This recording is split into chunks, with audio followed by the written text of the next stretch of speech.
My name is Emma, and at 25 I had recently graduated from university. I'm not one to brag, but I'm known for my dedication and patience. Throughout my life, I've always focused quietly and diligently on my studies, maintaining reasonably high grades. I have dreams that I aspire to fulfill, and while I'm content with my daily life, there is a significant worry that haunts me. One day, within moments of my father's funeral, my mother Linda and my sister Olivia confronted me. Their intentions were clear. They planned to sell our family home and move into a luxury condo. But that wasn't the most shocking part. They demanded that I relinquish my right to our father's inheritance. "You're not thinking you'll get a dime of our father's inheritance, are you?" Linda sneered. My sister Olivia chimed in, her voice dripping with cruelty. "Or face a horrifying mask of cruelty." Olivia's boyfriend stood beside her, his laughter adding insult to injury. I couldn't believe it. Our father's funeral had just concluded, and here they were, talking about these things as if it were just a casual conversation. "You're the absolute worst," I finally snapped. "I can't stand this anymore. I'm cutting ties with you all." My words hung in the air, heavy with tension. Just as I shouted those words, the doorbell rang, interrupting our family feud. I went to answer it, feeling a mix of emotions and not knowing what to expect. Standing on the doorstep was a man who seemed vaguely familiar, though I couldn't quite place him. I greeted him with a hesitant, "Hello?" "My condolences for your loss," he said with a deep bow. His name, he introduced, was Mr. Anderson. His presence was unexpected and puzzling, but I invited him inside, wanting to know more about the purpose of his visit. Little did I know that Mr. Anderson's arrival would set in motion a series of events that would change my life forever. I led Mr. Anderson into our living room, still bewildered by his sudden appearance. He seemed composed and professional, which provided some comfort amidst the chaos that had erupted in my family. "My name is Emma," I said, introducing myself again, hoping to jog his memory about where we might have met before. Mr. Anderson offered a warm smile. "It's a pleasure to meet you, Emma. I know this is a difficult time for you, but I'm here to help." I couldn't help but feel intrigued by this attorney assigned by my father. I gestured to the sofa, inviting him to take a seat. As I settled down across from him, I couldn't contain my curiosity any longer. "Mr. Anderson, may I ask what brings you here? Did my father have any legal matters that needed attention?" He nodded, his demeanor serious. "Yes, your father did have some legal matters to address.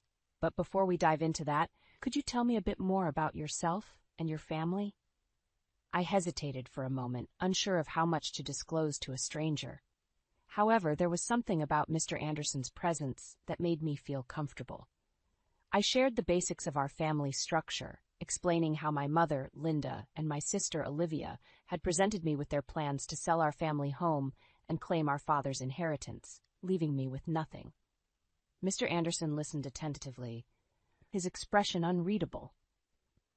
"I see," he said. "Thank you for sharing that with me, Emma. Now, let's discuss the reason I'm here." With that, he reached into his briefcase and pulled out a stack of documents. He handed one of them to me, and I realized it was my father's will.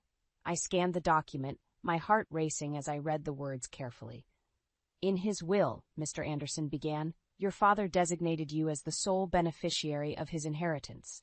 I couldn't believe my eyes. My father had chosen me as the recipient of his estate. The shock of the revelation left me speechless. My thoughts raced as I tried to process this unexpected turn of events. Meanwhile, Mr. Anderson continued, "Your father also designated me as the executor of his will. He had some concerns about how his assets would be handled after his passing." I looked up at Mr. Anderson, feeling a mix of gratitude and confusion. Why did my father choose me, and why did he have concerns about his assets? Mr. Anderson leaned forward, his eyes focused on mine. "Your father knew you better than anyone else, Emma. He appreciated your dedication and kindness. As for his concerns, well, they are related to the way your family has been handling his assets recently." The mention of my family's actions sent a chill down my spine.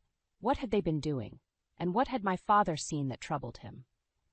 As Mr. Anderson continued to explain, I realized that my journey was about to take an unexpected and challenging turn. With the weight of my father's will still sinking in, Mr. Anderson and I sat in the living room, deep in conversation. I couldn't help but wonder what my family had been doing with my father's assets that had caused him concern. "Emma," Mr. Anderson began, "I understand that this is a lot to take in. Your father had entrusted me with his wishes, and he wanted you to be aware of certain matters." I nodded, eager to learn more. "Please, tell me everything," Mr. Anderson continued. "Your father was aware of how your family had been handling his assets. He was concerned about the extravagant spending and the way they were squandering the insurance money." I frowned, realizing the severity of the situation. "They've been spending the insurance money recklessly?" Mr. Anderson nodded. "Yes, that's correct.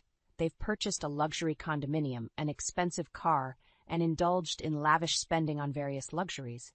Meanwhile, you've been left to handle all the caregiving and household chores on your own." The truth hit me like a ton of bricks. While I had been caring for my father, my family had been living a life of luxury at his expense. The anger and betrayal I felt were overwhelming, but I tried to keep my emotions in check. "Your father," Mr. Anderson continued, "was aware of their actions but chose not to confront them. He hoped that they would change their ways. However, he decided to take legal measures to ensure that you, his beloved daughter, would be protected." Tears welled up in my eyes as I thought about my father's love and concern for me. "I can't believe they would do this to him," I whispered, my voice choked with emotion. Mr. Anderson placed a reassuring hand on my shoulder. "Your father had a message for you, Emma. He wanted you to know how much he appreciated your dedication and kindness. He wanted you to be happy." I wiped away my tears and nodded. "I'll do whatever it takes to honor his wishes." As we continued our discussion, Mr. Anderson explained that he had been entrusted with overseeing the distribution of my father's inheritance. He also mentioned the importance of upholding my father's values of kindness and righteousness. Deep down, I knew that my path was clear. I needed to pursue a career that would allow me to advocate for justice, just as my father had hoped. I looked at Mr. Anderson with determination in my eyes. "I want to become a lawyer, like you, Mr. Anderson. I want to ensure that justice prevails." He smiled warmly. "I believe you have the potential to make a great lawyer, Emma. I'll be here to guide you every step of the way." With Mr. Anderson's support and my father's memory as my driving force, I knew that I was embarking on a new journey, one that would be filled with challenges and opportunities to make a difference. In the days that followed Mr. Anderson's visit, I continued to reflect on my father's love and the responsibilities he had entrusted to me. It was clear that he had seen through my family's actions and wanted to ensure that I would be protected. One evening, my phone rang and I saw my father's name on the caller ID. My heart skipped a beat and I quickly answered the call. "Dad? Hello?" I said, my voice filled with both excitement and concern. A weak but familiar voice responded, "Emma, it's been a while." Tears welled up in my eyes as I heard my father's voice. "Dad, it's so good to hear from you. Are you doing okay? It's nighttime there, right? How's work?" My father let out a soft sigh. "I'd like to say I'm fine, but I've been having headaches lately. I'm planning to go see a doctor soon." Worry washed over me. "Please take care of yourself, Dad. You mean everything to me." My father's voice warmed with affection. "How's your schoolwork? Is it going well?" I smiled through my tears. "Thanks to you, everything is going well. I'm studying hard to achieve my dream." "That's my girl," my father said with pride. "You're always so diligent. Remember what I always say? Be righteous and kind, right?" I nodded, even though he couldn't see it. "Don't worry, Dad. I'm doing my best." "That's my Emma," he said softly. "I'll bring lots of souvenirs when I come home next time."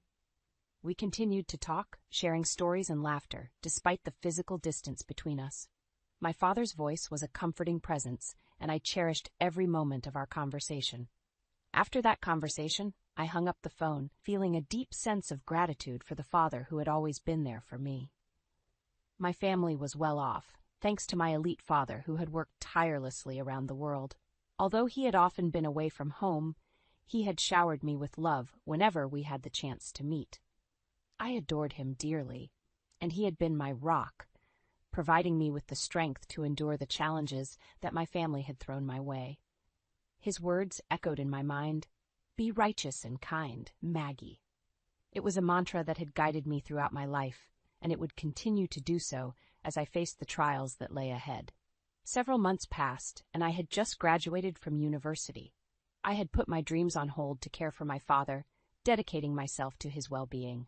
My mother, Linda, and my sister, Olivia, continued to live their lives extravagantly, seemingly oblivious to the sacrifices I was making.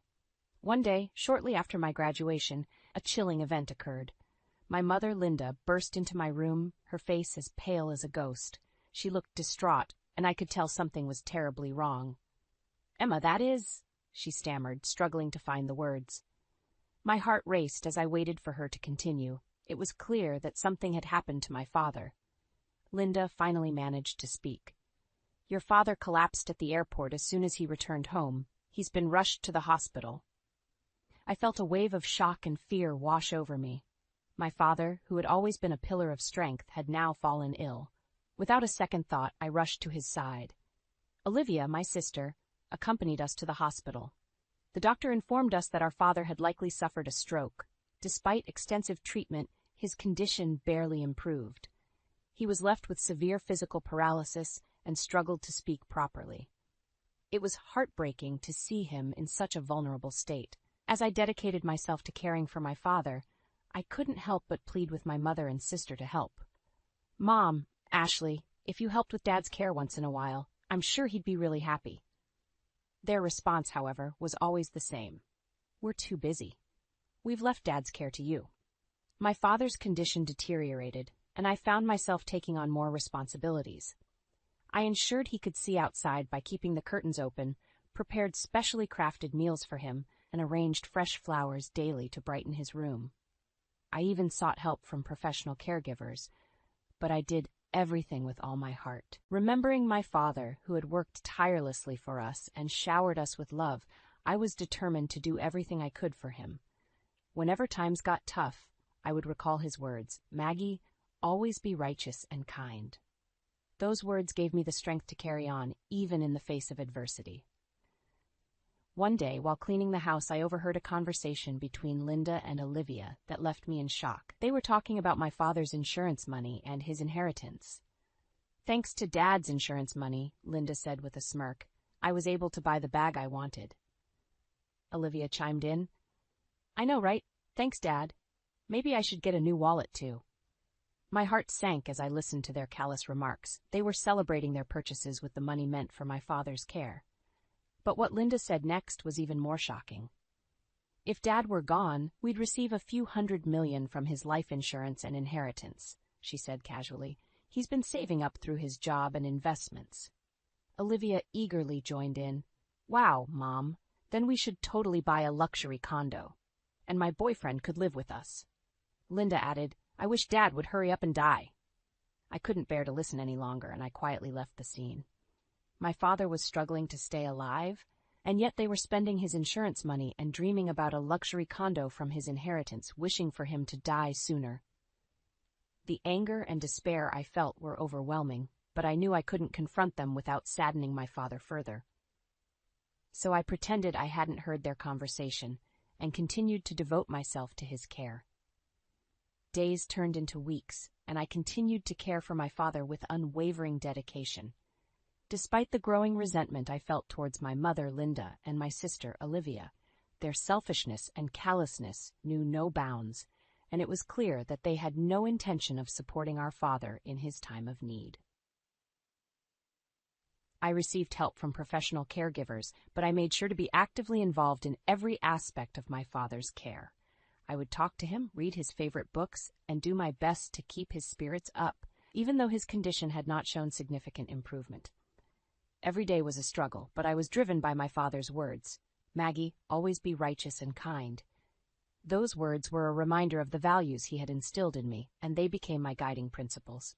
One evening, as I sat by my father's bedside, he managed to muster a few words. "Maggie, you're my rock."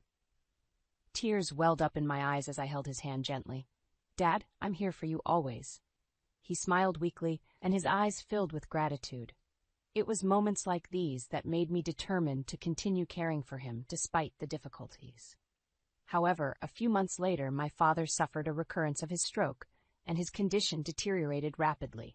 He was now completely dependent on me for his care, unable to move or communicate properly. It was a heartbreaking sight, but I refused to give up on him. I had to put my dreams on hold once again, but I knew it was the right thing to do. My father had always supported me in pursuing my goals, and now it was my turn to support him in his time of need. As the days went by, I noticed that Linda and Olivia had become even more distant. They rarely visited my father, and when they did, it was only for a brief moment. They continued to live their lives of luxury, buying designer goods and going on overseas trips, all funded by my father's money. One day, I overheard them talking about their plans to sell our family home and move into a luxury condo. They seemed more interested in their own desires than in my father's well-being. "We'll get a lot from your father's inheritance," Linda said, her voice filled with greed. "So we decided to sell this house and live in a luxury condo. Emma, you should leave." I couldn't believe the audacity of their words. My father was still alive, and they were already making plans to claim his inheritance. It was clear that they had no respect for him or his wishes. "I can't believe you guys," I said, my voice trembling with anger. "I'm cutting ties with both of you." Their response was callous and dismissive. They didn't seem to care about the pain they were causing me or the suffering our father was enduring. As I stood there, seething with anger and frustration, the doorbell rang, interrupting our confrontation. I opened the door, not knowing what to expect. A man stood on the doorstep, a middle-aged gentleman in a suit and glasses. He greeted me with a polite bow. "Good evening. My condolences for your loss." I invited him inside, wondering who he was and what had brought him here. He introduced himself as Mr. Watson, an attorney assigned by my father. My heart raced as I realized that my father had taken legal measures to protect me and his assets. Mr. Watson's presence was a glimmer of hope in the midst of the turmoil that had engulfed my family. As Mr. Watson stepped into our living room, my heart pounded with anticipation. I couldn't help but wonder what my father had arranged through his attorney and how it might impact the ongoing turmoil within our family. "Emma," Mr. Watson began, "I understand that this is a difficult time for you, and I'm here to help you navigate through some important matters." I nodded, grateful for his presence and guidance. "Please tell me everything." Mr. Watson proceeded to explain the purpose of his visit. "Your father, Robert, had entrusted me with his will and certain legal matters regarding his assets. He wanted to ensure that you are well taken care of, Emma." Tears welled up in my eyes as I listened. It was reassuring to know that my father had taken steps to protect my interests. "Before I proceed," Mr. Watson continued, "I would like to read your father's will to you. It contains important instructions regarding his estate." I nodded, eager to hear the contents of the will. Mr. Watson retrieved a document from his briefcase and began to read aloud. "I, Robert, hereby bequeath as follows. I leave all property belonging to me to my beloved daughter, Emma." I gasped in astonishment. My father had left everything to me. It was a stark contrast to the expectations of my mother, Linda, and my sister, Olivia, who had been plotting to claim his inheritance. Mr. Watson continued, "The will also designates you, Emma, as the executor." I felt a mixture of emotions: gratitude, responsibility, and a sense of duty. My father had placed his trust in me, and I was determined to honor his wishes. Mr. Watson then proceeded to explain that my father had been aware of the reckless spending by Linda and Olivia, as well as their disregard for his well-being. He had commissioned Mr. Watson to investigate their actions, and the attorney had uncovered evidence of their extravagance. "In this case," Mr. Watson said, "it is unlikely that the distribution of the inheritance will be deemed unfair. Your father's concerns were well-founded." I couldn't help but feel a sense of vindication. My father's decision to protect me and his assets was justified. However, Linda and Olivia were not pleased with the revelation. They argued that they should be entitled to a share of the inheritance, citing legal provisions. Mr. Watson calmly responded, "You do have the right to claim a statutory reserve from the inheritance, as prescribed by the civil law.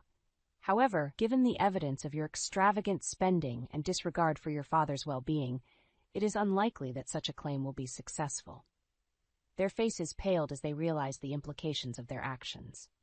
My father had planned meticulously to ensure that justice prevailed, and Mr. Watson was here to uphold his wishes. As Linda and Olivia grudgingly accepted the reality of the situation, I felt a renewed sense of purpose. My father had entrusted me with his legacy, and I was determined to use it to honor his memory and the values he had instilled in me, righteousness and kindness.